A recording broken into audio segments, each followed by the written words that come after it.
Começou. Bom dia, dando continuidade às questões que nós começamos ontem. Acho que a gente parou na 10ª questão, né? Questões aqui sobre fato típico, ilicitude e os assuntos correlatos. A gente parou aqui ontem na 10ª questão, SESP 2018, né? Que foi estado de necessidade, né? Recíproco. Não é aceito no direito brasileiro. Acho que eu vou botar aqui, vou começar a marcar aqui. Ontem a gente não botou nesse formato. Vou botar no formato que a gente consiga ir marcando. A gente chegou a responder a 10 ontem. Vamos fazer um formato que vai marcando, que fica mais... Onde é que está o erro? Que fica mais fácil de memorizar depois de fazer a revisão. Né? Então, aqui está o erro. Não é aceito. O estado de necessidade recíproco é aceito. O Código Penal brasileiro admite estado de necessidade desculpante como causa excludente da ilicitude. No caso do estado de necessidade desculpante, é excludente da... onde está o erro? Que é excludente da culpabilidade. O erro está aqui. Então, ontem a gente viu isso aqui, a gente não comentou, mas tem isso aqui no material, falando que o estado de necessidade desculpante é naquele que o bem jurídico ele é vamos dizer assim, não é do mesmo nível, né? Está na necessidade tem que ser do mesmo nível, né? Então, ou o bem jurídico que você está tirando ou afligindo da outra pessoa, ele tem que estar do mesmo nível ou menor. Quando o seu é menor em relação ao outro, quando o seu bem jurídico é menor em relação ao outro, você não está em estado de necessidade, certo? Só que alguns autores dizem que pode ser uma situação exculpante. Sendo exculpante, essa parte aqui, ó, culpante, ele, na verdade, lá na frente você exclui a culpabilidade. Ou seja, você poderia perder o braço, uma perna, né? Por algum motivo você preferiu, né? Não vou perder, então acaba tirando a vida da outra pessoa numa situação de acidente, essas coisas todas. Ou seja, você não exclui direto a ilicitude, tá? Estado de necessidade, mas lá na frente você é uma situação exculpante, né? Porque você não poderia esperar da pessoa, né? No direito brasileiro, você poderia esperar mais. Numa situação, qualquer pessoa agiria assim, né? Na reação normal das pessoas, ela reagiria assim. Considera esse estado de necessidade aquele que ofende mesmo de terceiros, ainda que de outro modo haja outro modo de evitar a lesão. Isso está errado. Essa parte aqui. Não tem que ter outro modo de evitar a lesão. Se tiver, não é estado de necessidade, né? Não tem que haver outro modo de evitar a lesão. É sempre bom o PDF fazer isso aqui, que aí fica rápido na hora da revisão. Vou revisar umas questões aqui. Fica fácil você identificar o erro também nas próximas questões de prova real. Você já está a mente, o cérebro e o cérebro, né? E a leitura já está, já sabe onde está. Voltada para o erro, né? Onde está as pegadinhas, personalmente. Isso aqui é a correta. Você vai me enviar isso aí então depois, né? Tá. Opa, tá errado aqui, Benício. Isso aqui que é correta, né? Havendo mais de um agente, está de necessidade de um se estende os demais. Ou seja, você exclui o crime culposo, exclui a... Sua voz sumiu, irmão. 1, 2, 3. 1, 2, 3. Tá muito baixo. Voltou. Sumiu de novo. 1, 2, 3. Testando. Voltou. Agora, 1, 2, 3. 1, 2, 3. E agora? Isso, agora sim. 1, 2, 3, testando. Bom, e aí, ótimo. Nesse caso, que você tem o estado de necessidade que se estende demais, é o caso onde você,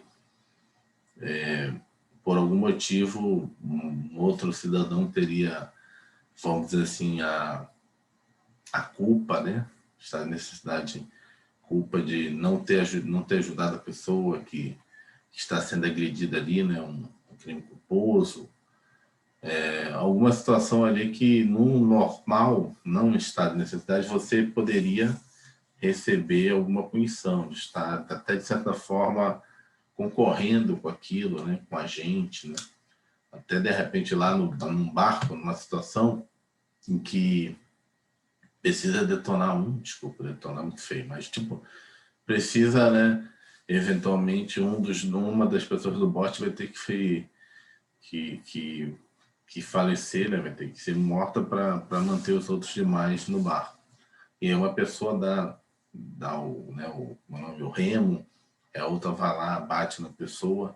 Numa situação normal, sem estado de necessidade, que ninguém ia morrer, o fato de você dar o remo, você está, né, também participando do crime de homicídio, né? Igual o cara que dá arma pro outro lá e assaltar. O cara deu arma pro outro lá matar o outro. O cara que deu a arma também é criminoso e também vai responder pelo crime de homicídio.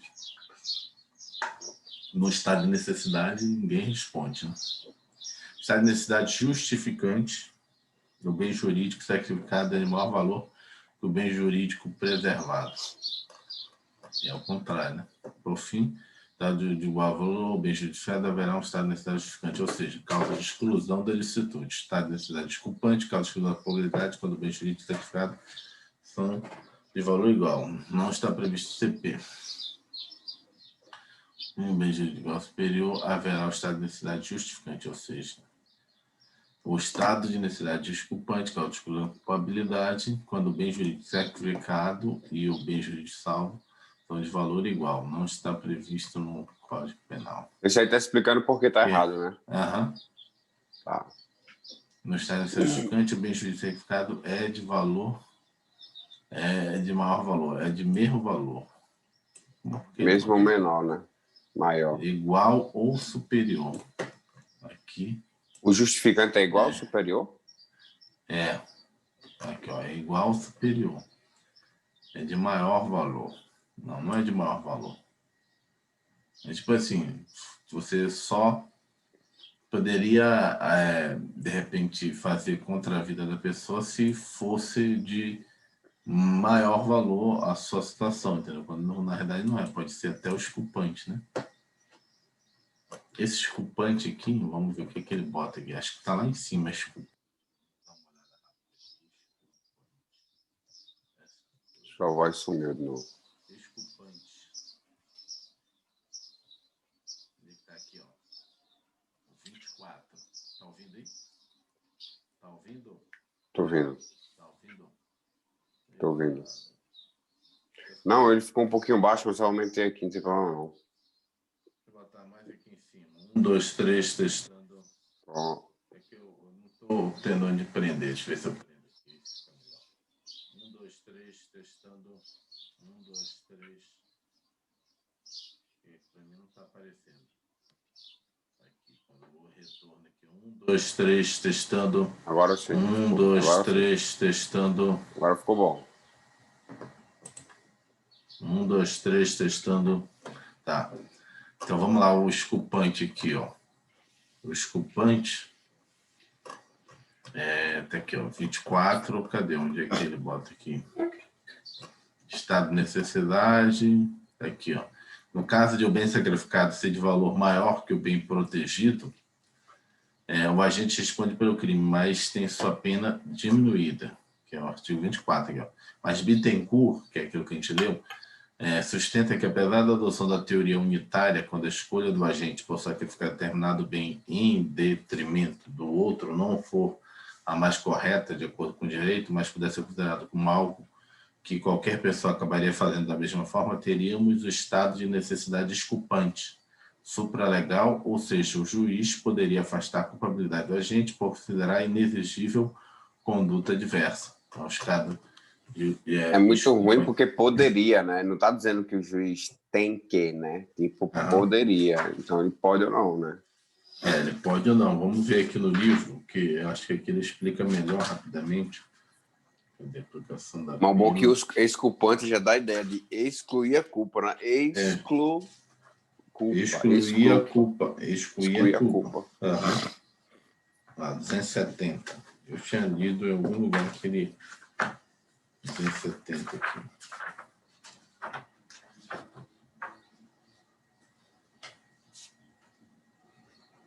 Calma aí.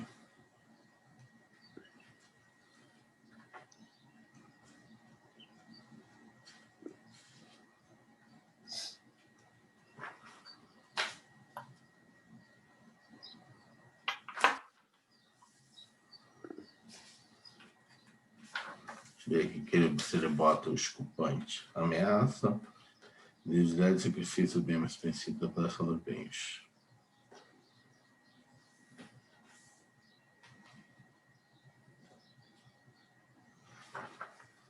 Classificação. Aqui, ó.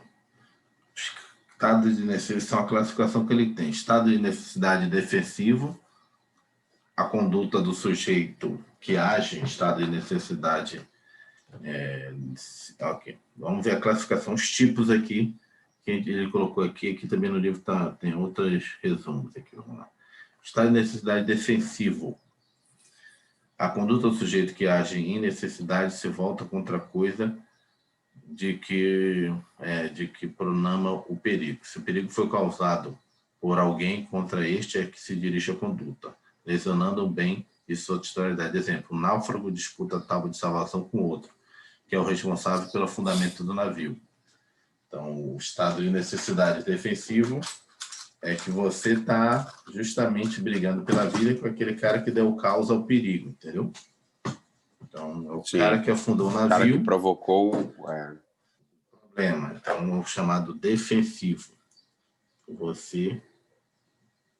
Estado de necessidade agressivo. Aqui, ó. Estado de necessidade agressivo. A conduta do sujeito age em necessidade, se volta contra outra pessoa, diversa daquela que originou o perigo, ou contra terceiro inocente. Um náufrago disputa a tábua de salvação com outro, sendo que ambos não tiveram nenhuma responsabilidade no tocante ao fundamento do navio. Então, estado de necessidade agressivo. Estado de necessidade justificante, afasta a ilicitude da conduta. Então, é o normal, justificante. Vamos ver. O estado de necessidade desculpante exclui a culpabilidade do agente. Não foi adotado pelo Código Penal. Nossa. Mas isso pode ser cobrado em prova mesmo? Pode. Que não tenha sido, mesmo que não tenha sido... colocado como que tenha sido, né? Pode ser diversas não, coisas. É porque não foi adotado, porque é o seguinte, seria um estado de necessidade desculpante, mas você vai responder com a pena reduzida. Isso aqui, ó. Caso do bem sacrificado, seja de valor maior que o bem protegido, a gente responde pelo crime, mas tem a pena diminuída, é o desculpante. Embora seja razoável, existe o sacrifício do direito ameaçado, a pena poderá ser reduzida de 1 a 2/3. Então, basicamente, tá vendo? Você acaba tendo a redução da pena. Você não exclui totalmente a ilicitude. Poderia excluir a culpabilidade, mas não foi adotado o Código Brasileiro, então você tem a pena reduzida. Vamos voltar lá, os exercícios. Mais rápido. Consegue ver, assim, 2 páginas? Consigo. Vamos lá, 11. Vou dar um zoom aqui. 11. CESP 2018, Tribunal de Contas de Minas Gerais, está na lista de controle externo da área jurídica. São causas excludentes da ilicitude. Fala aí para mim, quais são as causas excludentes da ilicitude? Excludente da ilicitude é estado de necessidade, proteção de bem, a legítima defesa. Tem mais? São 4.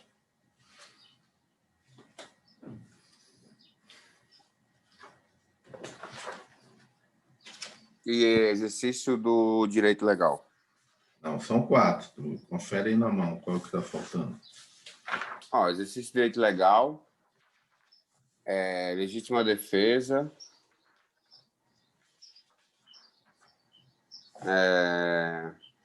estado de necessidade, não, né? Exercício regular do direito. O Ó, artigo. exercício regular do direito, Tem que começar pelo que está na lei. Estado de necessidade. Depois vem a legítima defesa. E aí no mesmo inciso tem dois. No mesmo inciso tem exercício regular dois. do direito. E o outro? Exercício regular do direito. Não, e tem o outro no mesmo inciso. Estrito cumprimento do dever legal. Que é diferente. Não, não. Não, tem no inciso 3, ele diz o seguinte, que existe o exercício regular do direito e estrito cumprimento do dever legal. Exercício regular do direito é um direito seu que você tem e aí você faz, né, direito, né, aquela opção, e aí você acaba entrando nessa situação de excludente de licitude. É esse B aí, né? Seria o exercício regular do direito e tem o estrito cumprimento do dever legal. Estrito cumprimento do dever legal é a pessoa que tem que fazer aquilo. Então, excluir a ilicitude. Entendeu? Exercício regular do direito, você pode ou não fazer. Você lembra que a gente começou com um exemplo?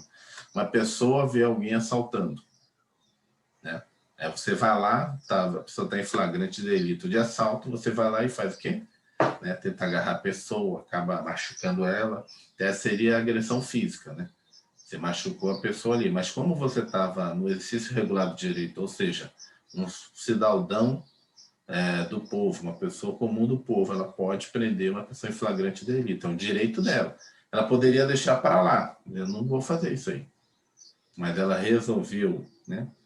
Resolveu exercer o direito dela, então ela está em excludente de licitude. Estrito cumprimento do dever legal é o PM que viu uma situação. Ele não pode optar e deixar para lá o bandido fugir. Tem que ir lá e tentar prender o bandido. E nessa tentativa de prender o bandido, ele pode machucar o bandido e é chamada agressão física. Mas ele está no excludente de licitude, então ele não responde pela agressão, porque ele estava cumprindo o dever dele. Entendeu? Dever legal. Então, são 4 situações. Estado de necessidade, legítima defesa, exercício irregular de direito e estrito cumprimento do dever legal. Aí ele pergunta aqui, são causas do excludente. Embriaguez, ineralidade... Embriaguez não mais, a menor também não é excludente de licitude. Prescrição, nada a ver, perdão judicial... Sim. Legítima... foi mal. Vamos lá. Embriaguez e minoridade. Os dois não tem nada a ver. Estrito cumprimento do dever legal é ser regulado de direito. Seria esse. Prescrição, nada a ver. Estado de necessidade, sim. Está errado aqui, nessa primeira aqui, só para memorizar.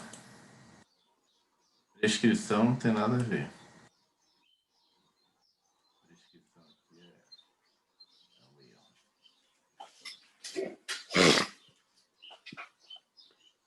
perdão judicial, nada a ver. Então, está em vermelho é o que está errado aí. Está errado. Estado de... A legítima defesa é. O estado de necessidade é. Só que a anistia não.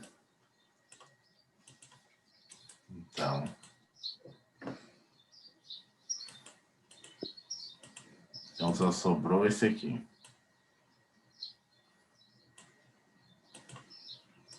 Vou botar de outra cor aqui para chamar a atenção. Tá azul aí. É ruim para quem é daltônico, né? Que aí não consegue ver nada. Tudo da mesma cor. Ainda bem que eu não sou. Ainda bem que eu não sou. Então, ó, as causas excludentes da licitude estão previstas no artigo 23. São o quê? Não é crime quando o agente pratica o fato em estado de necessidade, em legítima defesa, em estrito cumprimento do dever legal e no exercício regular do direito. Então, são as 4 situações, sendo que no inciso 3 tem 2. Né? Vamos lá, 12. SESP 2018, STJ, técnico judiciário. Administrativo. Considerando que crime é fato típico, ilícito e culpável, julgo o item a seguir. são causas excludentes de culpabilidade. Ou seja, ele quer saber o próximo que a gente ainda não estudou. Estado de necessidade? Não. Estado de necessidade excludente de Ilicitude. ilicitude. Legítima defesa? Legítima defesa também. Ilicitude, estrito dever legal também. Tudo aí é de ilicitude. Então, tá errado. De novo, letra da lei. Tu vê que letra da lei cai direto também. Né? É só decorar. O que é que são... Não há crime quando a gente pratica o fato. Estado de necessidade, em legítima defesa e estrito cumprimento do dever legal no exercício regular de direito. CESP 2018, mesmo concurso, analista judiciário. Oficial de justiça, avaliador Esse é federal. qual? Desculpa aí, irmão. É o 13, né? Esse é o 13. Tá. 13º, tá. Agora a gente vai ver o concurso do oficial de justiça. Oficial de justiça é um cargo bom. Cara, só fica entregando mandato, né? Não é preconceito, não. Mas tem uns colegas que são oficial de justiça. Fizeram faculdade comigo. Na época que eles passaram, era só nível médio. E aí o cara tem uma certa autonomia lá. Vai lá, pega os mandatos, né, que tem que fazer. Tudo que tem que oficiar e depois só volta na semana seguinte. Conforme a doutrina pátria, uma causa excludente de antijuridicidade. Um dos conceitos de antilicitude é antijuridicidade. Então, o que acontece? Deixa eu só pegar aqui para te entender, porque às vezes... Anti-ilicitude é antijuridicidade, é a mesma coisa. É porque é o seguinte, na realidade, só pegar aqui 267. Esse aqui ele explica melhor, da Stefan, o que seria antijuridicidade. Não seria antilicitude, mas seria o seguinte, ó, a expressão ilicitude que preferimos é frequentemente preterida deixa de ser usada pela maioria dos manuais. Muitos adotam o termo antijuridicidade. Na tradição pátria, os termos são utilizados como sinônimos. Na doutrina estrangeira, contudo, ilicitude tem um sentido diverso, indica o fato típico e antijurídico. Aqui, a ilicitude. A ilicitude consiste na contrariedade do fato com o ordenamento jurídico, enfoque puramente formal, ou ilicitude formal, por meio da exposição a perigo de dano ou lesão ao bem jurídico tutelado, enfoque material ou ilicitude material. A antijuridicidade da conduta deve ser apreciada objetivamente, vale dizer, sem se perquirir se o sujeito tinha consciência de que agia de forma ilícita.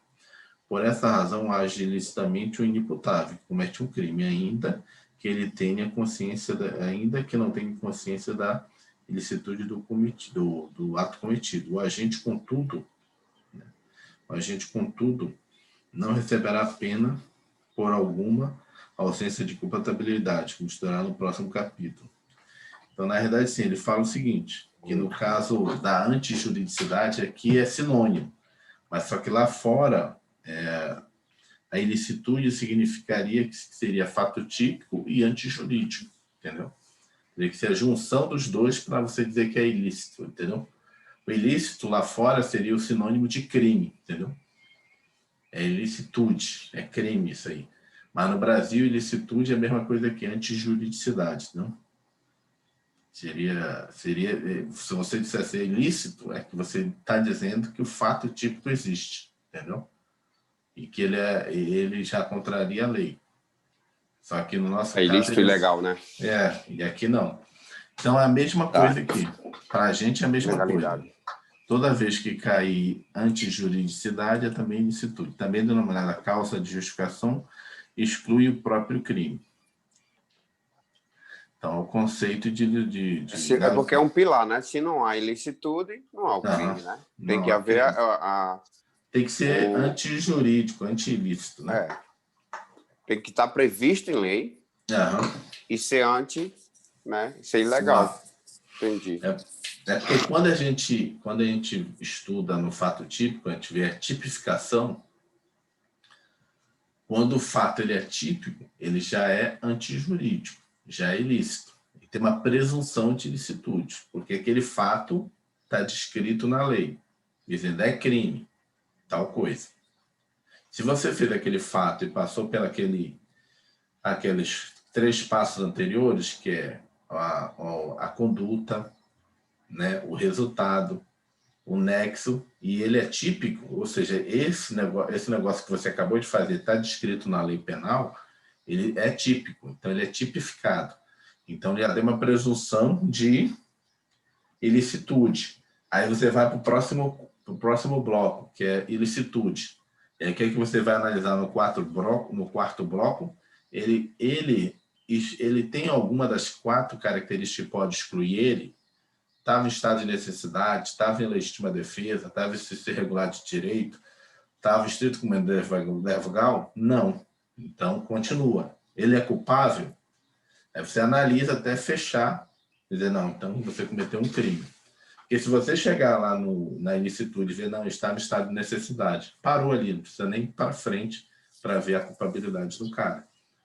Então, quando ele fala genericamente, conforme a doutrina pátria, uma causa excludente de ilicitude ou antijuridicidade, também denominada de causa de justificação, ou seja, você justifica pelo estado de necessidade, pela legítima defesa, né? Você exclui o crime, porque o crime ele só existe se tiver... Acabou caindo aqui.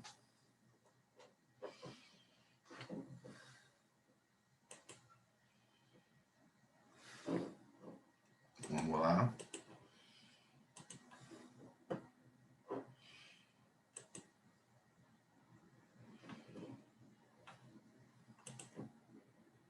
Voltou aí? Voltei, caiu aqui, não sei o que houve, não. Uhum. E aí, o crime ele só existe se tiver os três elementos: fato típico, ilicitude e culpabilidade. Então, não tendo os três, você não tendo um dos 3 elementos, você tem que excluir o crime. Quebrar a pirâmide, vamos dizer assim, né, do crime. Vamos lá, de novo, mesmo concurso, mesmo cargo, oficial de justiça. Vamos lá, situação hipotética. Um policial, ao cumprir o mandato de condução coercitiva, ou seja, está estrito cumprimento do dever legal, a priori, coercitiva, expedido pela autoridade judiciária competente, submeteu, embora temporariamente, um cidadão à situação de privação de liberdade.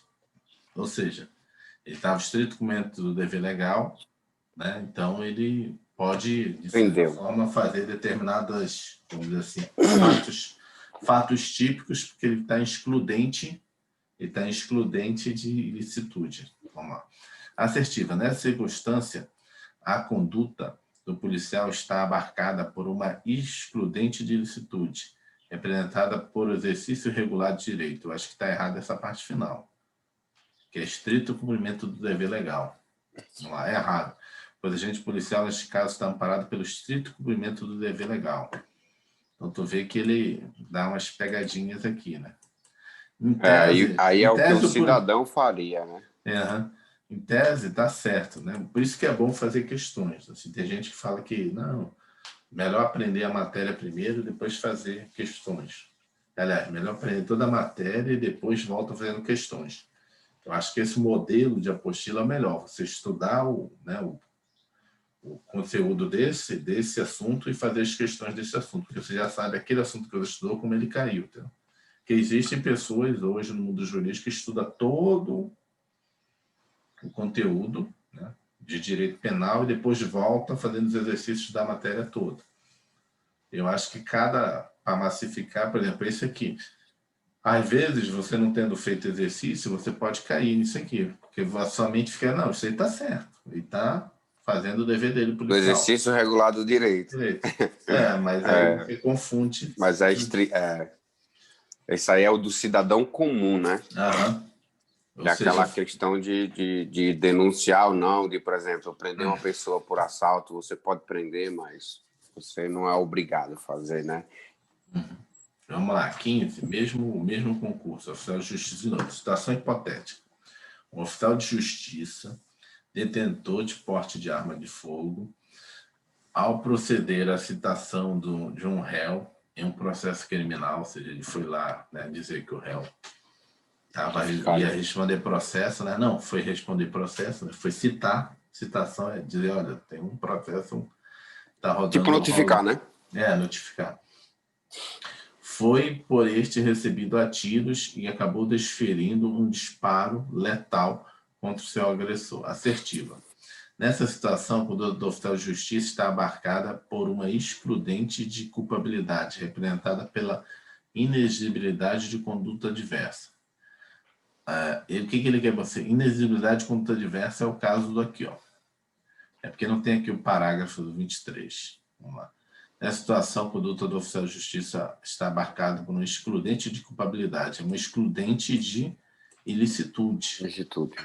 Vê que está na pegadinha, né? Só mudando coisa. Esse daí é o mesmo caso de um policial que entra na favela, entra no local, né, arriscado e começa a receber tiro. Ele está numa excludente de ilicitude, né? Excludente de culpabilidade é depois, né? Então ele está no estrito dever, né? No exercício regular, no estrito dever do cumprimento legal, mas esse excludente de ilicitude é, hoje, no direito brasileiro, a legítima defesa, né? Nesse caso aí também seria legítima defesa, entendeu? Entendi. Vamos lá, o comentário. Item errado. Neste caso, o oficial de justiça se viu diante de uma agressão injusta atual, motivo pelo repeliu a referida injusta agressão à sua vida de forma moderada e proporcional. Assim, o oficial de justiça agiu em legítima defesa, na forma do artigo 25. Não há que se falar em estrito cumprimento do dever legal, pois o oficial de justiça não tem o dever legal de matar ninguém. É a mesma coisa do policial, né? Não tem o dever de matar ninguém. Então, ele não está no estrito de... Ah, tá. Não há que se falar em estrito cumprimento do dever legal, pois o oficial de justiça não tem o dever legal de matar ninguém. Legítima defesa, né? E realmente, na prática, isso pode existir? Um oficial de justiça, ele pode ir armado na casa das pessoas? Ele tem porte de arma, né? Porte de arma. É porque a profissão dele é muito complicada, né? É light, autonomia. O meu colega lá, que é oficial de justiça, ele é aqui no Tocantins. E ele falou que, né, ele passou muito tempo atrás, tinha nível médio, então era mais brabo ainda, né? Então, tipo, o cara acha que você é até polícia, né? Você vem com mandato na casa dele, e às vezes você vem para até fazer apreensão, entendeu? Fazer execução. Sozinho, né? Você às vezes tem uma dívida, tu tem que ir lá na casa do cara e pegar a TV do cara para vender, para leiloar. Imagina, dentro do mato. Oficial? Você vai lá e pega as coisas. O que tem de valor aqui que eu posso levar? O juiz mandou pegar aqui R$2.000. Imagina um interiorzão brabo. O cara vai te dar porrada. A única TV na casa dele que traz alguma diversão para os filhos dele, tu vai levar. É muito louco, Ivan. Muito louco mesmo. O cara está dentro da favela, imagina. Na casa aí já mais complicado ainda, né? Vamos lá. E eles são obrigados a entrar? Desculpa, eles são obrigados a entrar dentro, por exemplo, vai lá no Sol Nascente. Tem que ir. É o trabalho dele, né? É o trabalho do cara, não tem jeito. Vai fazer o quê? Vamos lá, 16. STJ, técnico judiciário administrativa. Crime doloso é aquele que o sujeito passivo age com imprudência, ou sujeito passivo. Ativo, né? Mas o doloso não tem imprudência, negligência e imperícia. E tudo errado, né? Com imprudência, negligência e imperícia é o crime culposo. E é o agente ativo, né? Você tem sempre o sujeito ativo, sujeito passivo, né? E no sujeito passivo, você tem o sujeito passivo imediato e o sujeito passivo imediato, com I na frente. O imediato é aquele que serve a lesão, né? Que recebe a lesão do bem jurídico. O imediato sempre vai ser o Estado, porque o Estado vai ter o poder do jus puniente, ou seja, de punir a pessoa que fez. Porque sempre o Estado é lesado, porque o Estado fez a lei e alguém descumpriu a lei. Então, imediatamente, né, não com I, mas imediatamente você descumpriu uma ordem do Estado, uma ordem legal do Estado. Então, ele tem o direito de ser como sujeito passivo e ir atrás de você que você seja tendo em vista aquela teoria principal que a gente viu do direito, né? Que, em tese, o direito ele tem uma prevenção geral, que é tipo assim, olha, tem, né? O objetivo é ter uma prevenção geral. Qual é a prevenção geral? É o seguinte: se eu não punir esse cara, todo mundo vai pensar que pode fazer impunidade. E pode fazer tudo. E aí ninguém vai mais cumprir as leis. E tem a prevenção específica. Em relação a essa pessoa, você vai ser punido assim. Então, tem essas duas funções a pena, né? O direito penal. Prevenção geral, função do direito penal. Prevenção geral, prevenção específica. Isso é uma das teorias, né? Sujeito passivo, então, imediato e imediato. É o Estado. Sendo imediato é sempre o Estado. E imediato a pessoa. É, o sujeito passivo imediato com I é a pessoa, que dois são jurídicos. Em alguns casos, o sujeito imediato com I é também o Estado. São os crimes contra a administração pública, né? Que a própria vítima, né, é o próprio órgão público, né? Que foi roubado, né? Foi furtada ali, a repartição pública, né? Vamos lá. Então, isso aí totalmente errado. Item errado, pois há dois erros na questão. Quando a gente atua com negligência, imprudência e imperícia, temos um crime culposo, não doloso, na forma do artigo 18, inciso 2 do Código Penal. Além disso, quem age assim é o sujeito ativo, não o sujeito passivo, a vítima. Vamos lá. CESP, Polícia Civil do Maranhão, escrivão. Vamos lá, escrivão é bom. Determinado policial cumprir mandato de prisão teve que usar a força física para conter o acusado. Ou seja, ele está no estrito cumprimento do dever legal, o cara começou a se debater e, opa, vamos prender o cara. Provavelmente aí você já começa a estar causando talvez uma agressão física leve na pessoa. Após a caracterização do ato, o policial continuou a ser fisicamente agressivo. Lembrando que no excludente de licitude, você não pode exceder nada. Tudo tem que ser moderadamente, porque o excesso é punido em qualquer situação. O estado de necessidade, na legítima defesa, né? Tanto é que você não tem estado de necessidade desculpante, né? Se for maior, você, bem jurídico, ele for maior do que aquele que você quer proteger, você vai responder com a redução de pena. Continua a ser fisicamente agressivo, ou seja, ele está caracterizando na contextualização que a pessoa continuou sendo, né, agressivo. Mesmo ter um cara sem precisão, cara algemado, por exemplo. Mesmo não havendo necessidade. E bota aqui, mesmo não havendo necessidade. Então, contextualizou. Estava no estrito cumprimento do dever legal, fazendo corretamente, daqui a pouco excedeu. E aí, quando excede, é o excesso punível. Vamos lá, excedeu. Nessa situação hipotética, o policial excedeu o estrito cumprimento do dever legal, abusou do exercício regular do direito. O exercício regular do direito não é porque ele é policial, não é só cidadão. Prevaleceu-se de condição de excludente de ilicitude, não pode prevalecer. Agiu sobre o estado de necessidade, não estava em perigo. Manifestou conduta típica de legítima defesa, não. Excedeu o cumprimento do dever legal. Então, a letra A, vamos lá. O policial inicialmente agiu amparado no estrito cumprimento do dever legal, na forma do artigo 23, inciso 3 do Código Penal, pois nada mais fazia que cumprir seu dever profissional. Todavia, ao continuar a ser fisicamente agressivo, se excedeu, devendo responder pelo excesso, na forma do artigo 23, parágrafo único do Código Penal. Então, letra A, gabarito. Vamos lá.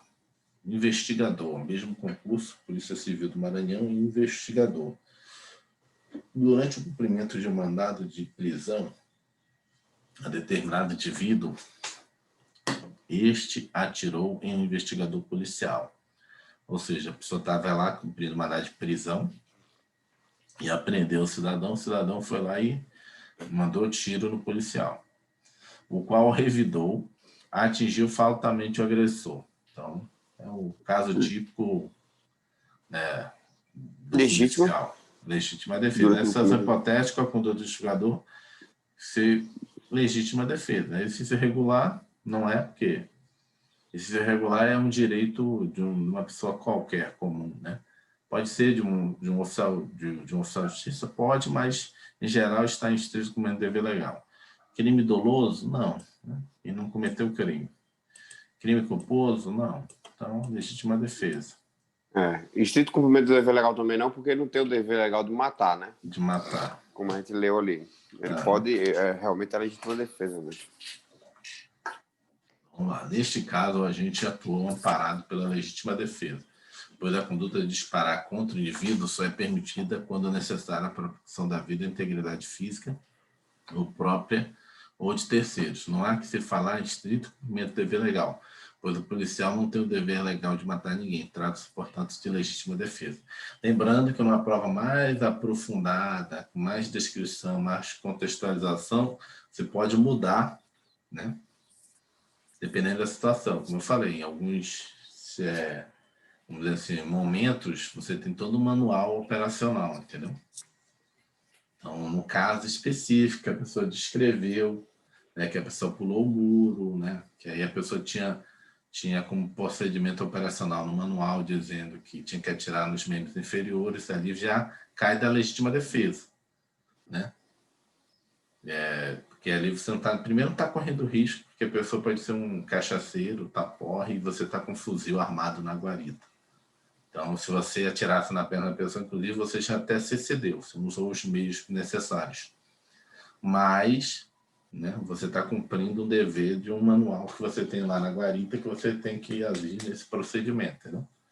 Mas é uma coisa mais aprofundada, né?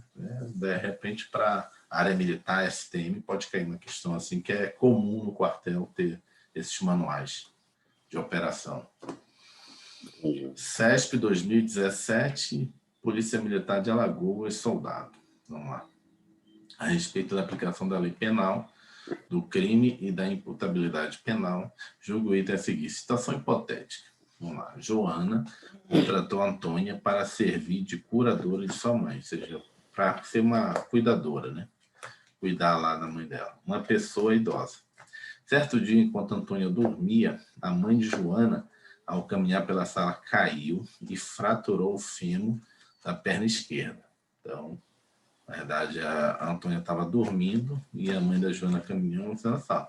Ou seja, ela meio que tipo, deu mole, porque ela foi contratada para tomar conta da velha, a velha se acidentou. Então, ele já está dando indício de que ele vai querer buscar alguma culpa dela, né? Ou imprudência, negligência, imperícia. Nessa situação, Antônia não será responsabilizada pela lesão sofrida pela mãe de Joana. A conduta omissiva de Antônia penalmente irrelevante. Ou seja, porque quem tem o dever de cuidar, ele tem que estar atento. Você lembra? Nos crimes omissivos. Então, a mãe, o cuidador, entendeu? Ele tem o dever de cuidar. Ele não pode ser omisso. Mas nesse caso aqui dá mais para um crime culposo, mas tudo bem, pode ser omissivo. E aí ele fala que, nesse caso, é penalmente relevante, não é, porque ele tinha o dever de cuidar. Então, se a velha acordou, você está lá na responsabilidade de cuidar de uma pessoa como enfermeiro, você dormiu no posto, você está errado, né? Você tem que ficar acordado o tempo todo. Item errado, pois Antônia tinha obrigação, em razão do contrato firmado, foi contratada como curadora da idosa, de proteção, guarda e vigilância em relação à idosa, de maneira que, apesar de não ter dado causa resultado, do ponto de vista físico, causal, deve responder pelo resultado na qualidade de garantidora. Trata-se de um crime omissivo impróprio, na forma do artigo 3º, parágrafo 2º, a linha B, do CP. Ele colocou aqui, não. Então, na verdade, a conduta de Antônio não é penalmente relevante. Então, já sabe que a CESP gosta desses casozinhos, né? Nesse caso aqui, essa conduta ela é relevante, porque ela tinha um dever de cuidar. Vamos lá. 20. A respeito da aplicação da lei penal do crime e da imputabilidade penal. Um crime é classificado como crime culposo quando a gente quis o resultado? Não, né? Não. Se quis é dolo, né? Uhum. Isso aqui é o dolo eventual. Um é o dolo direto, outro é o dolo eventual. Quis o resultado, está errado. Culposo é quando ele agiu, ele não quis o resultado, mas ele ocorreu por imprudência, negligência ou imperícia. Dirigiu o carro ali, né? Ele quis dirigir o carro, mas não quis causar um acidente, né? Culposo. Não teve culpa. 21. A respeito da aplicação da lei penal do crime e da imputabilidade penal, julgo de seguir. Situação hipotética. No trajeto para a delegacia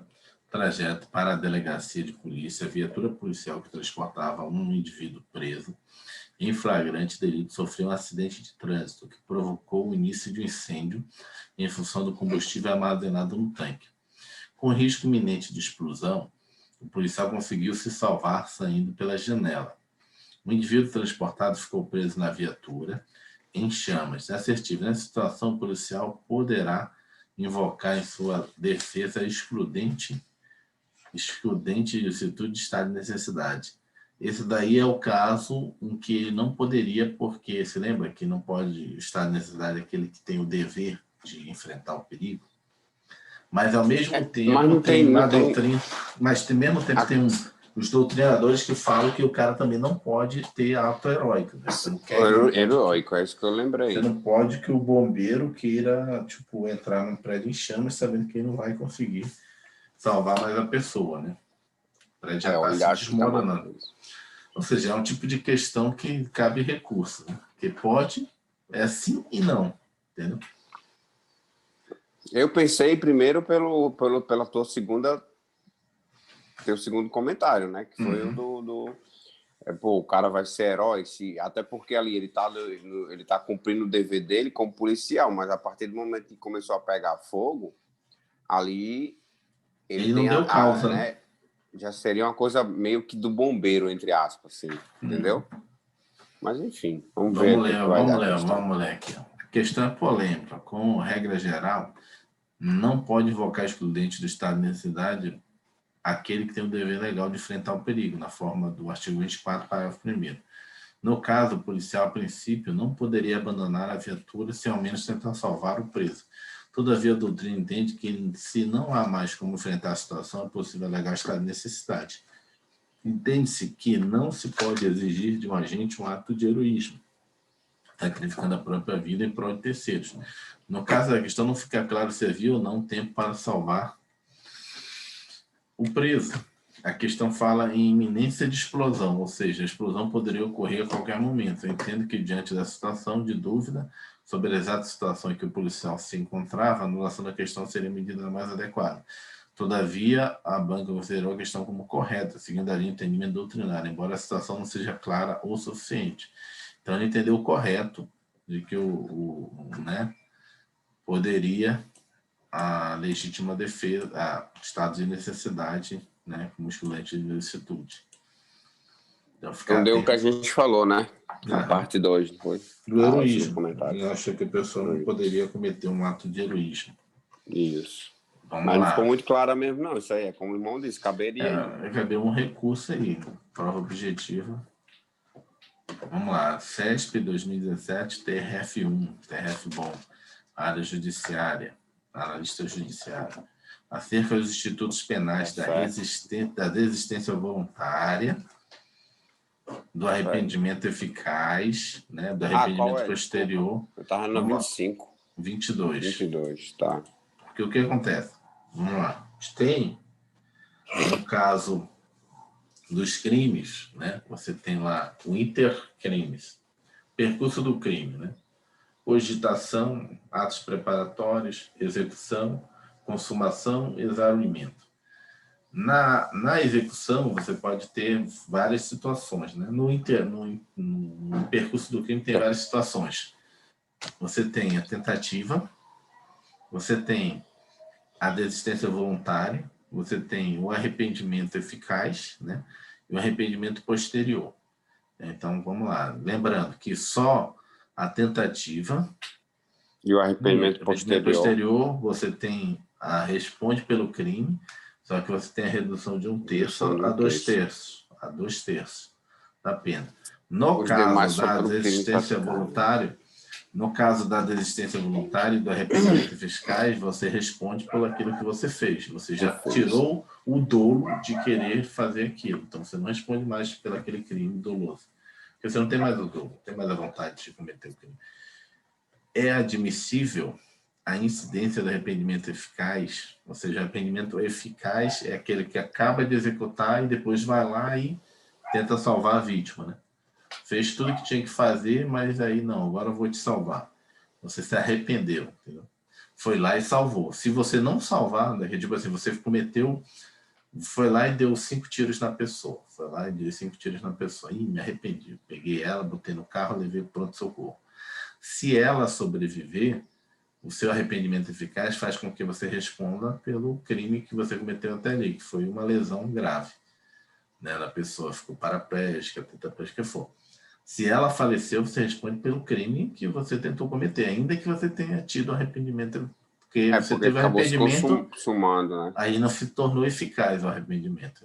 Na verdade, a palavra é essa, não se tornou eficaz, então você consumou o crime, apesar de ter tido aquele arrependimento. Pode ser lá na hora da sentença, você tem alguma atenuante em relação a isso, né? Você tem alguma... Atenuante à diminuição? Leva em consideração para a pena base, né? Porque a pena ela tem do mínimo ao máximo.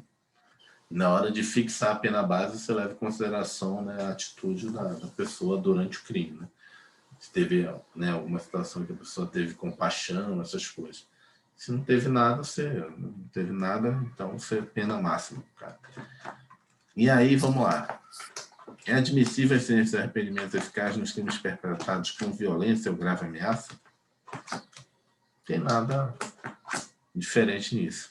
O que não é permitido é no arrependimento posterior. Crimes com violência e grave ameaça. É isso que ele quis confundir a gente, não? Peraí, é admissível a incidência de arrependimento eficaz nos crimes perpetrados com violência ou grave ameaça? Sim, é permitido. A incidência, eu tava confundindo a prova incidência com reincidência. Então, se é admissível o arrependimento, né? Eficaz em crimes, sim.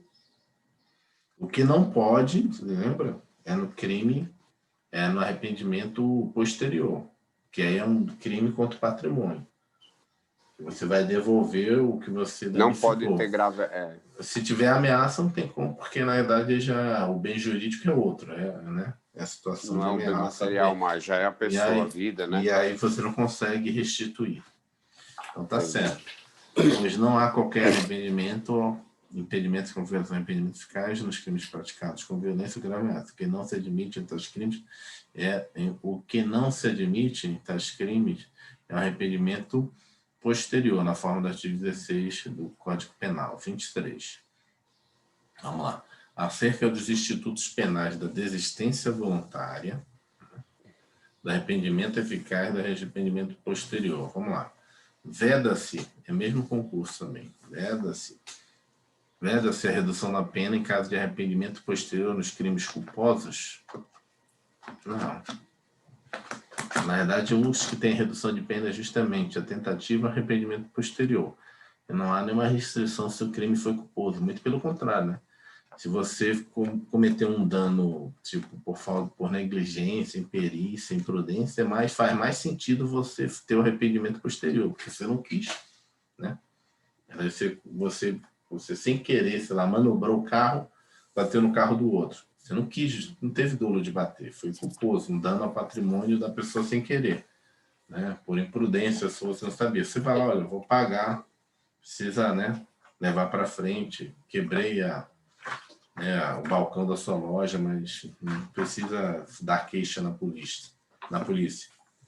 Então não tem nada a ver, inclusive é redução. Se a pessoa quiser dar queixa, ela vai dar queixa. É isso que eu ia dizer agora. A gente poderia ver também essa questão por esse veda-se a redução. Não é, se os dois casos que há redução de 1 a 2 terços são nos crimes do arrependimento posterior e o outro é qual? Tentativa. Legítima tentativa, então já estaria errado já. É que ele está querendo essa parte final aqui, nos crimes culposos. Não tem restrição. Muito pelo contrário, estou achando que no crime culposo, aí sim que a pessoa vai querer ter arrependimento posterior. Se for no crime doloso contra o patrimônio, a pessoa não vai querer se arrepender. Ela foi lá porque ela quis te roubar, ela quis te danificar o patrimônio seu. Agora, quando é culposo, é justamente o maior caso onde pode ocorrer a situação de arrependimento posterior, porque ela não quis aquilo. Ela quis crime contra o seu patrimônio. Ela foi culposamente danificou seu patrimônio. Então, isso é errado, pois é perfeitamente possível o reconhecimento do arrependimento posterior nos crimes culposos, não havendo qualquer obstáculo nesse sentido, de acordo com o artigo 16 do Código Penal. A questão, todavia, foi anulada pela banca, provavelmente em razão de haver decisão no âmbito da STJ vedando arrependimento posterior em crime de homicídio culposo, e não seria motivo para anulação. Ou seja, arrependimento de crime culposo. Isso daqui... Colocaram homicídio, né? Para poder anular, só por causa do culposo. É porque nesse caso aqui, por exemplo, você vai cometer um crime contra o patrimônio, mas aí não tem arrependimento posterior, porque também já teve grave ameaça. Não, mas aí não teve dolosamente, que é o caso que ele coloca aí na doutrina, é o seguinte, que em alguns casos já é aceito, ou seja, você vai roubar um estabelecimento, né? Você manda as pessoas ficarem sentadas ali. Todo mundo senta ali, vai lá, rouba, né, o caixa e vai embora. Em tese, não houve grave ameaça nem violência. Você mandou as pessoas se sentarem ali, não mostrou arma, não mostrou nada. E aí, cabe ou não arrependimento posterior? Porque não teve ameaça. E aí já tem entendimento que sim, cabe. Porque não foi uma ameaça, assim, não mostrou arma, não mostrou faca, não mostrou nada. Entendeu? Você botou a pessoa ali sentadinha e pegou e roubou. Mas teve, assim, a ameaça, vamos dizer assim, psicológica, porque a pessoa poderia pensar que ele está armado, né? Num ambiente mais, né, tumultuado, cara não vai vir assaltar sem nada, né? Sem uma faca, sem uma arma, mas pode ocorrer nessa situação. Nesse caso aqui, provavelmente o crime culposo foi decorrência do dano ao patrimônio, entendeu? Então, por isso a pessoa tá querendo, por isso foi anulado, mas estamos atentos nessa questão aí. Vamos ficar atentos, ver se tem outros lá na frente. Questão 24. A lista judiciária também, né? Maioridade judiciária, acerca dos institutos penais da desistência voluntária, do arrependimento eficaz e do arrependimento posterior. De modo geral, a doutrina indica a aplicação da fórmula de Frank, quando o objetivo foi estabelecer a distinção entre desistência voluntária e tentativa. Vamos lá. A fórmula de Frank é o seguinte, vamos ver se ele explica aqui. Item correto, pois segundo a fórmula de Frank, na tentativa, o agente quer, mas não pode prosseguir. Na desistência voluntária, o agente pode, mas não quer. Essa fórmula é adotada pela doutrina como uma forma simplificada de explicar as diferenças entre tentativa e desistência voluntária. Então é isso. Então, na fórmula de Frank é esse entendimento aqui. Na tentativa, o agente quer, mas não pode. Ou seja, o motivo de você não ter consumado o crime está alheio, né, as suas condições, entendeu? Foi o policial que apareceu, foi a arma que não disparou, né? Eu queria matar, mas o policial apareceu, você teve que sair fora. Então tá alheio vamos dizer assim, o seu nível decisório, está alheio. Agora, no caso da desistência voluntária, a gente pode, mas não quer prosseguir. Você deu 2 tiros, poderia dar mais, tinha munição, não tinha ninguém, estava no local ismo, poderia até tocar fogo no corpo da vítima. Não, vou deixar esse cara aí. E a pessoa vai e não morre, né? Você levou a pessoa lá no local ismo para executar ela. Chegou lá, não executou. Né? Acontece muito em filme, né? Você vai lá, dá a ordem lá pro capanga, você vai lá matar ele. Chega no final, o capanga dá um tiro para cima e manda a pessoa correr, entendeu? Você, na verdade, ali você não quis. Você podia matar, mas não quis, né? Você pode, mas não quer. Então, essa forma tá. Então, alternativa correta. 2017, de modo geral, a doutrina indica a aplicação da fórmula de Frank, quando o objetivo foi estabelecer a distinção entre desistência voluntária e tentativa. Mesmo concurso analista judiciário. Crime culposo não admite tentativa? E aí? É o clássico. Vamos voltar lá nos crimes. Cadê? Crime culposo não admite tentativa, só doloso. Só doloso, até porque não faz sentido. Vamos lá na tentativa. Aí tem várias regras na tentativa que a gente tem que decorar. Mas crime culposo é porque você não tem atenção. E como é que você vai Vai ter dolo. Vai ter dolo. Cadê tentativa? Impossível. Tentativa. Aqui, ó. Crime culposos. Você mexe com os espécies. Crimes culposos. Aqui, crimes culposos. Nesses crimes, o resultado naturalístico não é querido pela gente. Logo, a vontade não é dirigida a um fim lícito. Portanto, não ocorrendo este, não há que se falar em interrupção involuntária da execução.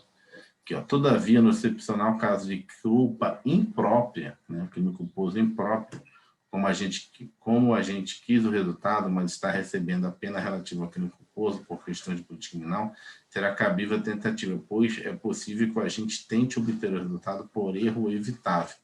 Não consiga, teremos um crime tentado, né? Como o agente não responderá pelo dolo, mas por culpa. Poderemos ter um crime culposo em sua forma tentada. Você lembra da culpa imprópria? É o cara que confunde o bandido com o filho, né? O filho está entrando, ele não quis, ele quis dolosamente matar, mas pensando que era o bandido. Mas era seu filho. Que era o filho que veio de show de rock. Então é uma culpa imprópria. Aí pode ser tentado, que ele deu o primeiro tiro, quando ele correu lá, que ia matar o bandido, viu que era o filho, ele parou. É uma tentativa de um crime que já seria culposo se ele matasse, não?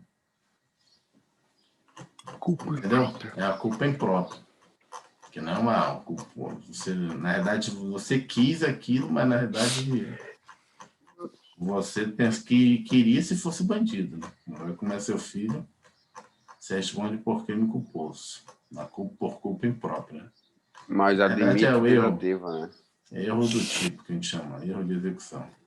Mas admite tentativa porque é execução, né? Você está executando um crime. Vamos lá, a área daqui já foi. Cadê, cara? A gente não está marcando o negócio. Acho que é 25, a gente não está marcando. 25 ou 26, por aí. Aqui. Não está marcando aqui, tem que marcar assim para lembrar agora. Marcar assim, acho que já foram feitos. Vamos lá. Comentários. Esta é uma afirmativa polêmica. De fato, nos crimes culposos não há que se falar em tentativa, pois não há como a gente não obter o resultado pretendido por circunstâncias alheias à sua vontade. Nunca quis o resultado. Todavia, no excepcional caso da chamada culpa imprópria, poderemos ter um agente sendo responsável por um crime culposo na forma tentada. Por exemplo, José, acreditando estar agindo em legítima defesa, atira contra Carlos, com dolo de matar. Carlos, todavia, não morre em razão da intervenção médica. José, todavia, não se encontrava em situação de legítima defesa, motivo pelo qual houve uma discriminante putativa. Caso se entenda que houve erro evitável, José responderá pelo crime de forma culposa, conforme o artigo 20, parágrafo 1º do CP. Motivo pelo qual teríamos excepcionalmente homicídio culposo, culpa imprópria na forma tentada. Entendo, portanto, que a questão está errada, dada a existência dessa excepcional hipótese, que é uma exceção à regra. Todavia, o banco considerou a questão correta indo pela regra geral. Então, se cair essa frase genericamente, crime culposo não admite tentativa, ok. Mas se botar também, vamos lá, vamos elaborar uma questão que cai a segunda opção. Então, tipo, essa ficou certa, apesar de haver aquela outra lá... Uma outra situação. Própria. Então, poderia ser, numa seguinte situação, vamos lá.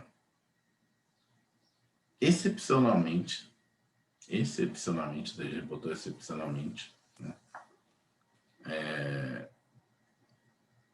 O crime culposo admite tentativa. Certo, porque ele botou excepcionalmente.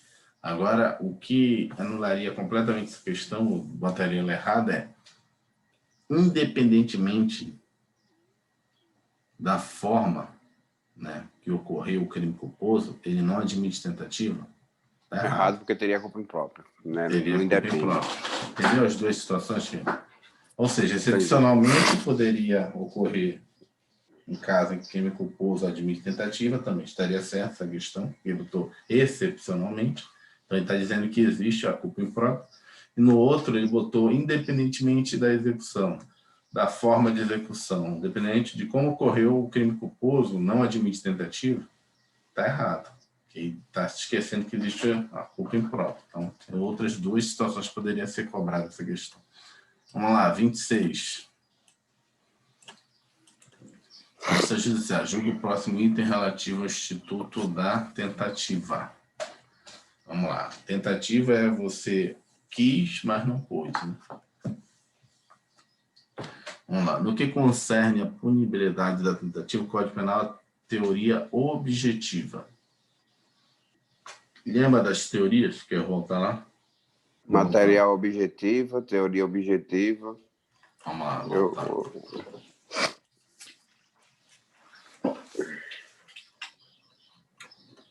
Vamos voltar aqui.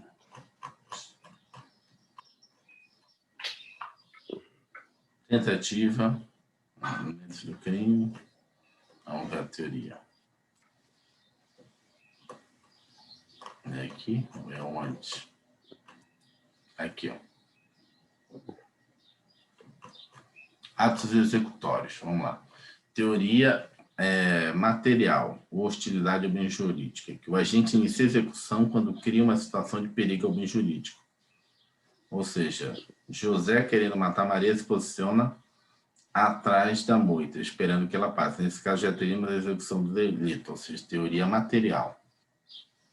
Ou seja, teoria material o cara já se colocou atrás para matar Maria lá, esperando ela. Não começou a atirar, mas a teoria material aceita que só o fato de ele se esconder, esperando ela, já começou a execução do crime. Teoria objetivo formal. Deixa eu grifar aqui. Teoria objetivo formal. Para esta teoria, a execução se inicia quando o agente dá início à realização da conduta devida escrita no tipo penal. Assim, no exemplo anterior, ainda não haverá execução, pois o agente ainda não teria dado início à execução da conduta, matar. Então, na teoria material, o fato de você se esconder atrás da moita para esperar a Maria que você vai matar, você já executou. Lembrando que você tem a fase de cogitação, atos preparatórios, execução, consumação e exaurimento. Nesse caso aqui... A primeira parte estaria na segunda, né? Já saiu da cogitação e estaria na preparação, né? Preparação. Atrás da moita? Se fosse a teoria objetivo formal. Vamos lá. Para esta teoria, objetivo material, para esta teoria, haverá execução quando a gente realiza a conduta descrita no núcleo de penal, bem como quando pratica, e junta as duas, formal e material, quando pratica atos imediatamente anteriores à conduta descrita no núcleo do tipo, partindo-se da visão de uma terceira pessoa. No primeiro exemplo, haveria execução quando José estivesse esperando Maria passar. Ou seja, numa visão, esse aqui, na objetivo material, o tipo penal partindo-se da visão de uma terceira pessoa. Então, essa frase aqui tem que decorar. Partindo de uma terceira pessoa seria o seguinte: na descrição lá do fato no processo penal, uma terceira pessoa disse ele estava esperando a pessoa lá, então, ele estava esperando lá. O que foi? Na minha visão, ele estava esperando para matar ela. E vai ter essa outra teoria aqui, teoria objetivo individual. Para esta definição do que é ato executório, passa necessariamente pela análise do plano do autor do fato, ou seja, do seu dolo. Assim, seria um ato executório. Aqui, ó. Essa aqui passa necessariamente pela análise do plano do autor do fato, ou seja, do seu dolo. Assim, o cara descreveu, olha, ele estava atrás da moita esperando ela passar. E aí o autor do fato diz, não, na realidade eu fui ali urinar. Ou seja, passa da descrição por você. Não é uma visão de terceiro, é uma visão sua. Você vai ter que dizer porque é. Porque se for no objetivo material, o terceiro diz que você estava lá para matar a pessoa. Então, você já está em execução. Porque é importante saber se está ou não em execução. Porque a partir do momento que você começa a execução, você interromper essa execução é que caracteriza a tentativa, entendeu? Ou seja, só o fato de você estar atrás, só o fato de você, dependendo da teoria que a gente adotar aqui, só o fato de você estar atrás da moita e alguém percebeu isso, chamou a polícia, dependendo já cometeu. Não cometeu, mas você tentou. E você responde você vai responder pelo crime com redução. Ou seja, não, mas eu estava atrás da moita, nem dei tiro, não interessa. Pela teoria material, você tentou. Tentativa, você responde pelo crime, só vai ter redução da pena. Entendeu? Entendeu o porquê de você entender essas teorias? Porque ela define onde é o momento que você começa a tentar o crime. Não é cogitação, entendeu? Você está tentando já. Então, você tem 3 teorias. Deixa eu ver aqui. Não há consenso, mas vem sendo firmada a adoção da teoria objetivo individual. Ou seja, a gente usa a teoria objetiva individual. É você ter noção de que você está atrás da moita. Na sua visão, eu já estou ali para matar ela. Ainda que eu não dê nenhum tiro, eu já estou tentando. Embora haja quem sustente tenha sido objetivo formal. Complementada pela análise do plano do agente, a fim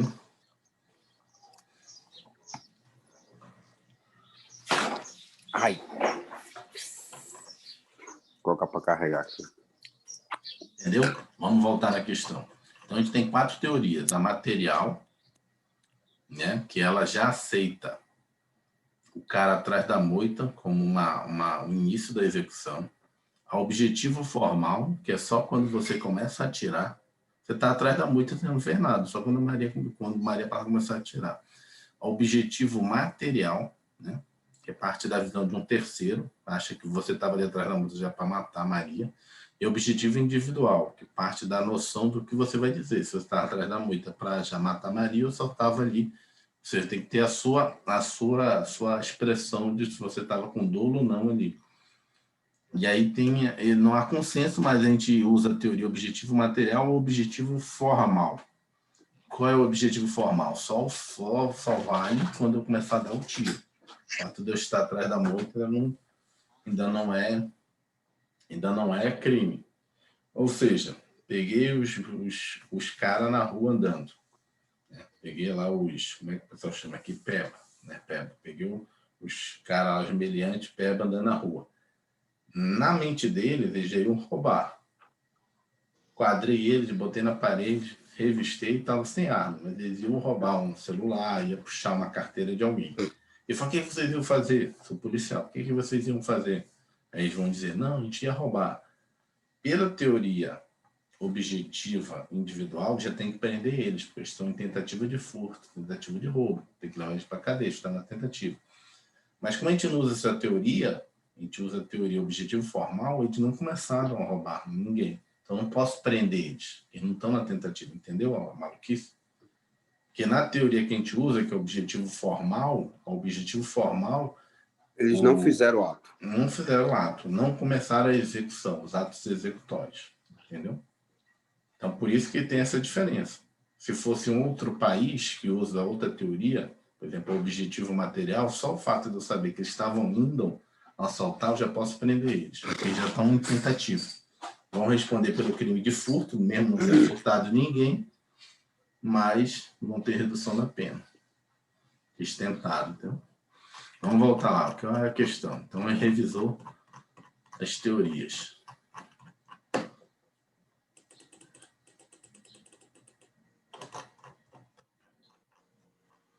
O irmão está estudando, está tendo os primeiros contatos agora também com essa disciplina, irmão? Cara, eu estudei na faculdade, né? Na faculdade você lê, mas é bem ao passante, né? Você lê tudo. Né? Entendi. Vamos lá. No que concerne a punibilidade da tentativa, o Código Penal adota a teoria objetiva, certo? Não interessa se é objetiva formal ou material. A gente usa a teoria objetiva formal. Não é a material. Tem a material, objetiva formal, objetiva material, certo? Objetiva material. E temos a teoria objetiva individual. Mas a gente usa a teoria objetiva. Como ele não especificou, então, tese, por regra geral, está certo. Item correto, o CP adotou a teoria objetiva da punibilidade de tentativa, pois leva em consideração a inocorrência do resultado, como fato determinante na aplicação da pena, gerando como regra a diminuição da pena de 1 a 2/3. Para a teoria subjetiva, não adotada na pena prevista para o crime, isso daí a gente está fazendo a revisão de outra coisa.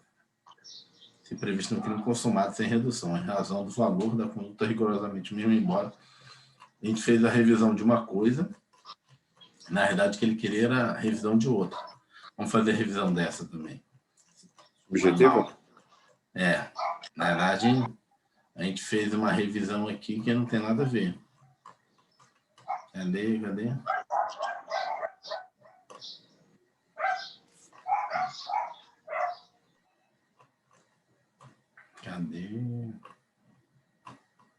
Cadê o objetivo e subjetivo?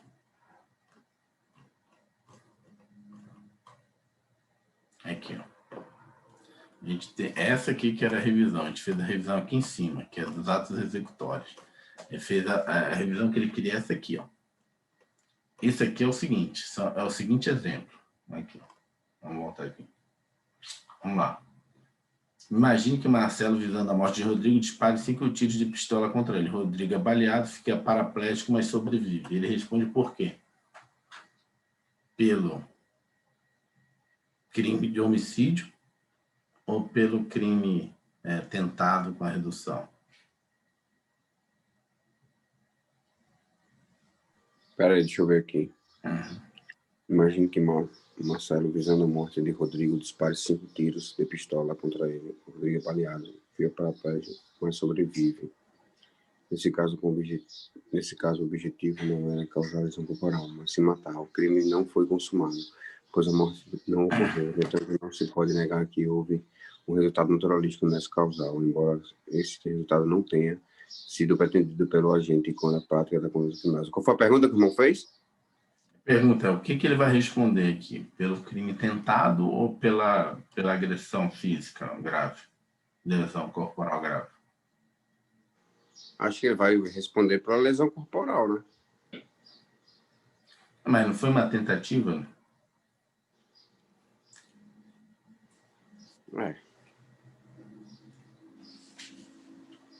No caso, só não conseguiu o resultado que ele queria, né? Tentativa mesmo. Pois essa é justamente a teoria objetiva e a teoria subjetiva, entendeu?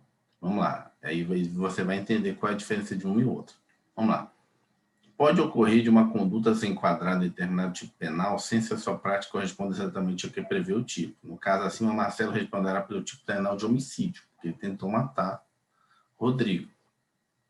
Como é que ele ficou paraplégico. Desculpa, eu não tô vendo. Tá aqui. Tá, desculpa. Tá, entendeu? Tá, ok. Na modalidade tentada. Mas se você sente desmatar alguém, Marcelo não matou ninguém, assim como enquadrar na conduta prevista no artigo 221. Isso é o que chamamos de adequação típica imediata, conforme já estudamos. Então, vamos lá. Na adequação típica imediata, a gente não pratica exatamente a conduta descrita no tipo penal, mas em razão de uma outra forma que estende subjetivamente o alcance do tipo penal, ele deve responder pelo crime, né? Assim, no caso dela, Marcelo só responde pelo crime em razão da existência de uma norma que aumenta o alcance objetivo relativo à conduta do tipo penal para abarcar também as hipóteses de tentativa. Certo? Tudo bem? Aí, cadê o objetivo? Está aqui. Aí, mais lá na frente. Aqui. O inciso 2 do artigo 14 fala em circunstâncias alheias à vontade. Significa que o agente inicia a execução do crime, mas em razão de fatores externos, o resultado não ocorre. No caso concreto que citei, o fator externo ali à vontade de Marcelo foi provavelmente a sua falta de precisão no uso da arma de fogo, socorro eficiente recebido por Rodrigo. Parágrafo único do artigo 14 diz o seguinte: parágrafo único. Salvo disposição em contrário, pune-se a tentativa com a pena correspondente ao crime consumado, que é o de homicídio que ele tentou, diminuída de 1 a 2/3. Ele fala assim: desta forma, o crime cometido na modalidade tentada não é punido da mesma maneira que o crime consumado, pois, embora o desvalor da conduta, sua reprovabilidade social, seja o mesmo do consumado, o desvalor do resultado, suas consequências na sociedade é menor, indiscutivelmente. Assim, disse que o Código Penal é a teoria dualista, realista ou objetiva da punibilidade da tentativa. Mas qual seria o critério de aplicação da quantificação da diminuição de 1/3 a 2/3? Neste caso, o juiz deve analisar a proximidade do alcance do resultado. Quanto mais próximo do resultado chegar a conduta, menor será a diminuição da pena, certo? Aqui embaixo tem a explicação. Em contraposição à teoria objetiva, há a teoria subjetiva, que sustenta que a punibilidade da tentativa deve estar atrelada ao fato de que o desvalor da conduta é o mesmo do crime consumado. É tão reprovável a conduta de matar quanto a de tentar matar. Para esta teoria, a tentativa deveria ser punida da mesma forma que o crime consumado. Na verdade, adotou-se no Brasil uma espécie de teoria objetiva temperada ou mitigada, isto porque a regra do 14 admite exceções, ou seja, existem casos na legislação pátria em que pune a tentativa com a mesma pena do crime consumado. A subjetiva quer que você... A subjetiva ela te pune o seguinte. Porque imagina só, qual é a teoria subjetiva na tentativa? Seria o seguinte, cara, esse cara só não matou o cara porque ele não conseguiu. Ele descarregou a arma, não socorreu a vítima, deixou ela lá morrendo no matagal, e esse cara, por ajuda de Deus, sobreviveu. E mesmo assim ele não vai responder por homicídio. Mas ele tentou, ele fez tudo que ele queria para matar e não conseguiu.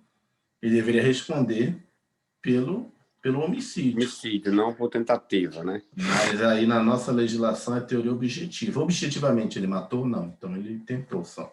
Não, mas ele quis, ele, sabe, deixou a pessoa... o máximo. Deixou a pessoa 10 quilômetros dentro de uma estrada de terra onde passaria alguém... Nunca passa ninguém ali, deu por Deus, passou alguém e salvou o cara. Assim, vamos dizer assim, do ponto de vista de pessoa, você dizer, cara, esse cara é muito ruim, ele deveria responder pelo crime mesmo, né, de homicídio, não pela tentativa. Tinha que reduzir nada da pena dele, mas, no mínimo, o juiz vai ter que reduzir 1/3. No mínimo, que é de 1/3 a 2/3. Entendeu? Então, por isso que a gente usa a teoria objetiva. Porque a subjetiva quer que o agente seja punido como se tivesse praticado pelo que está subjetivamente. Isso. A subjetiva, você punir o cara pelo que está subjetivamente na cabeça dele. Entendeu?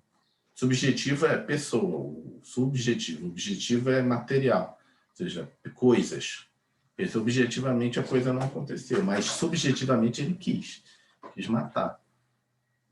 Então vamos lá, voltar. É isso que ele queria. A gente fez 2 revisões boas, mas foi bom. Então, teoria objetiva e subjetiva.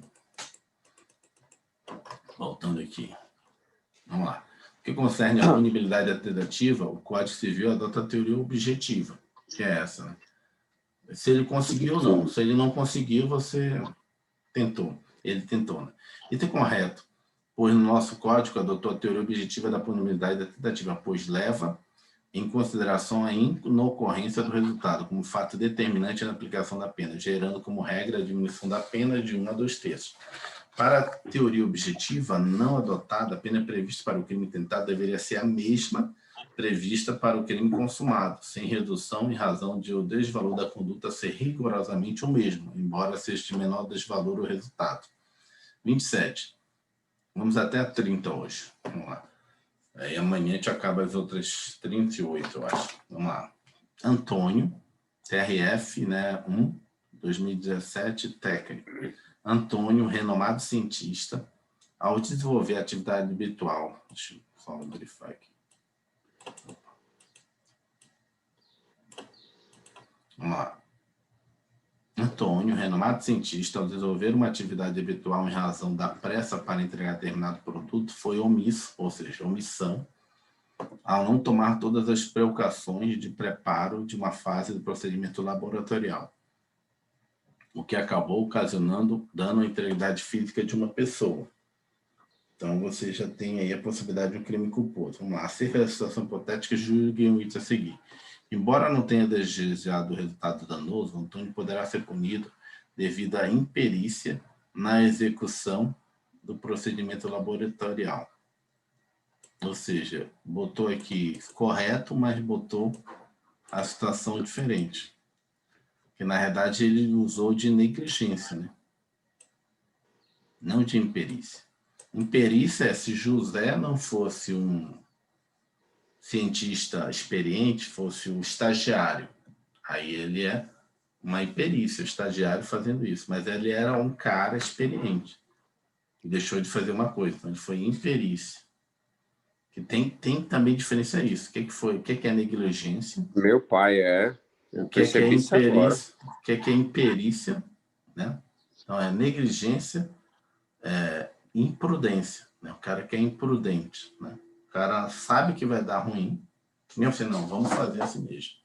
Ou seja, alguém alertou ele, olha, isso daí pode explodir. Não, mas vamos fazer assim mesmo. Ou seja, a imprudência. A negligência deixou de fazer uma coisa. A imperícia não tinha condições de fazer, não tinha habilidade. No caso da culpa por imprudência, eu tenho a capacidade de fazer aquilo, só que se eu fazer aquele determinado ato, há um risco, há uma possibilidade de ocorrer um dano, mas eu assumo o risco, entendeu? É quase igual o dolo eventual. Mas eu confio em mim e vou fazer, eu confio e vou fazer. Você acha que não vai acontecer, acaba sendo imprudente. 28. Acerca da antijuridicidade, que seria ilicitude, e das causas de exclusão do direito penal, julgo o consentimento do ofendido é um excludente da antijuridicidade, poderá ser manifestado durante ou depois da conduta do agente. Errado. Vamos lá, errado, pois o consentimento do ofendido não pode ser prestado após a realização da conduta típica.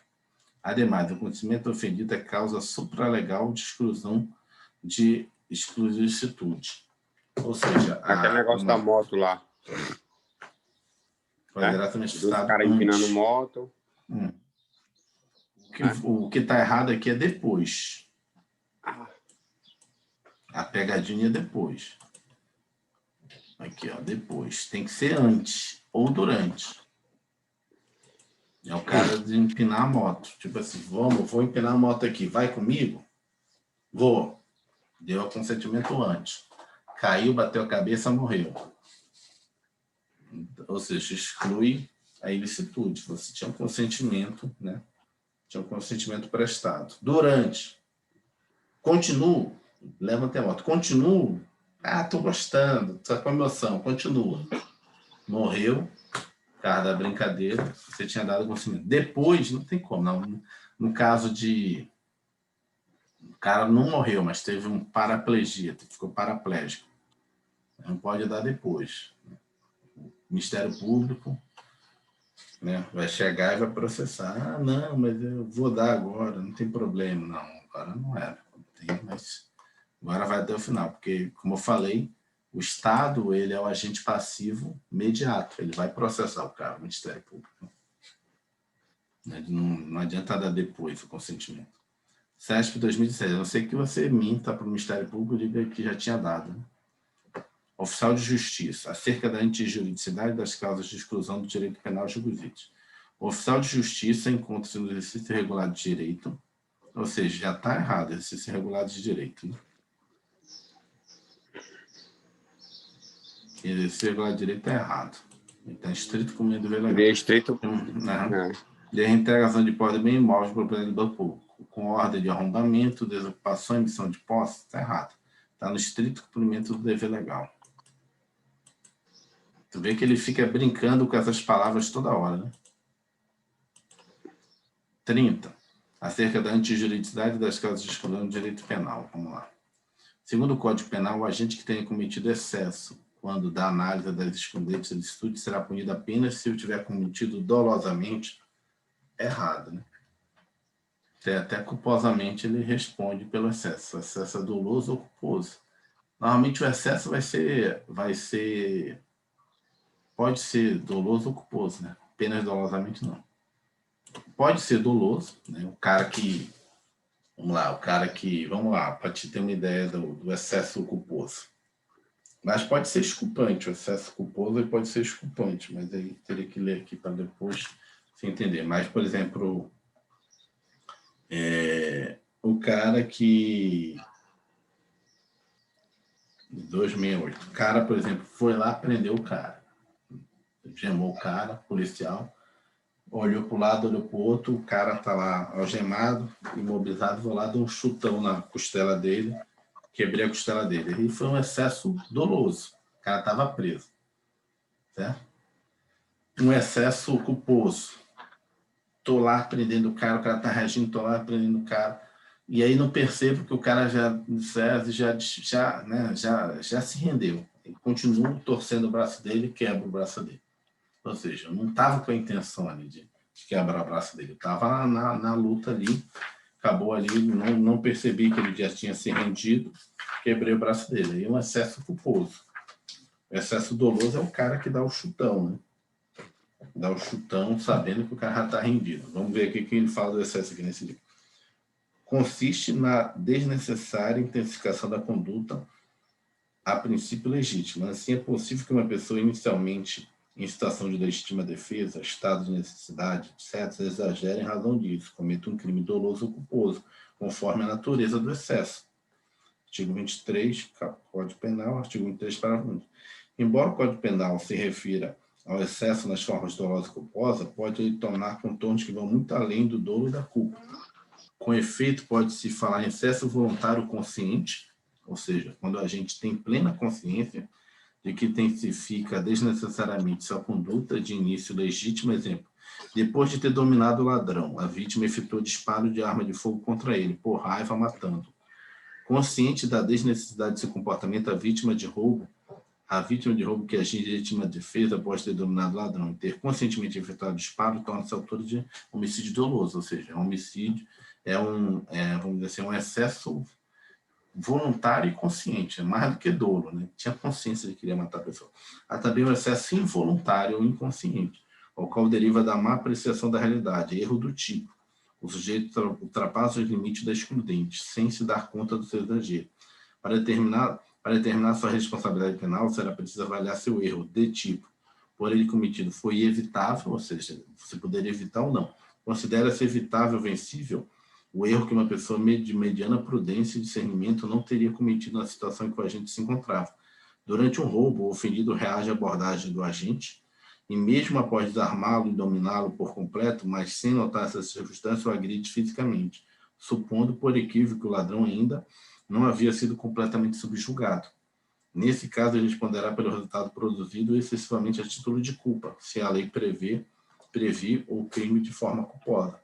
Por outro lado, será inevitável ou invencível o erro em que qualquer pessoa mediana incorreria na situação que os fatos se deram. Por exemplo, durante um roubo, a vítima, sem se dar conta de que o ladrão portava arma de brinquedo, reage à invertida, efetuando disparos de arma de fogo, matando-o. Se assim for, fica afastado do dolo e a culpa, surgindo o chamado excesso exculpante, isto é, o sujeito não cometerá crime algum, apesar do excesso. Ou seja, existe também o excesso que pode ser exculpante. Ou seja, o cara estava com arma, isso também pode ser até uma legítima defesa putativa. Eu achava que estava em legítima defesa, porque o cara, na verdade, estava roubando com uma arma de brinquedo. Foi um excesso. Ao mesmo tempo que é uma legítima defesa putativa, que também vale, pode ser também uma legítima defesa com excesso, né? Legítima defesa com excesso, mas é um excesso exculpante. Eu não sabia que a arma dele era de brinquedo. O cara estava apontando a arma, eu puxei a minha e tirei nele. Foi excesso? Foi, mas como é que eu vou saber se é ou não é? Não falou nada. Estava intimidando todo mundo. Então, também, isso aqui já é mais aprofundado, né? Mas o excesso sempre é punido. Mas tem esse caso específico aqui da arma de brinquedo, você não vai ser punido. Entendeu? Você se excedeu, mas você não sabia que... É o chamado aqui que ele chama de... Que não quer sair tiro dali, né? É o excesso exculpante. Ou seja, é um excesso inconsciente. Né? Você não tem consciência de que está excedendo. É diferente do cara ter avisado para você: não, me rendi, a arma é de brinquedo. Mesmo assim você atirou, aí é consciente. Agora o cara está armado ali. Vamos lá. Por vezes o excesso exculpante pode derivar do medo. Uma senhora sexagenária abordada por um assaltante pode, por medo, reagir agredindo-o com seu guarda-chuva. Estará em legítima defesa. Se o agressor desmaiar e ela ainda, influenciada pelo medo, continuar a golpeá-lo, matando, haverá excesso. Caso esse medo tenha provocado uma importante alteração ao seu estado psíquico, a ponto de impedi-la de avaliar objetivamente os fatos, surgirá o excesso exculpante, que em matéria de legítima defesa denomina-se legítima defesa subjetiva. A chamada legítima defesa subjetiva. A velhinha não percebeu que o cara estava desmaiado, ainda deu mais 2 cacetadas e matou o cara. Registre ainda que existem autores que distinguem o excesso intensivo do excesso extensivo. Dá-se excesso intensivo ou excesso dos meios quando há exagero indevido na reação, ou seja, excesso intensivo, é de muita força. E o excesso extensivo, o excesso na causa, verifica com a inferioridade do direito protegido em comparação com aquele atingido pela repulsa empregada. Por exemplo, uma pessoa defende seu patrimônio de uma agressão injusta atual atirando contra o agressor. Ou seja, o cara vem me roubar e eu nem já vou dar um tiro nele. Então, é o excesso extensivo. Excesso intensivo é um exagero na reação, entendeu? É isso. Então, amanhã a gente continua. Deixa eu parar aqui, ó.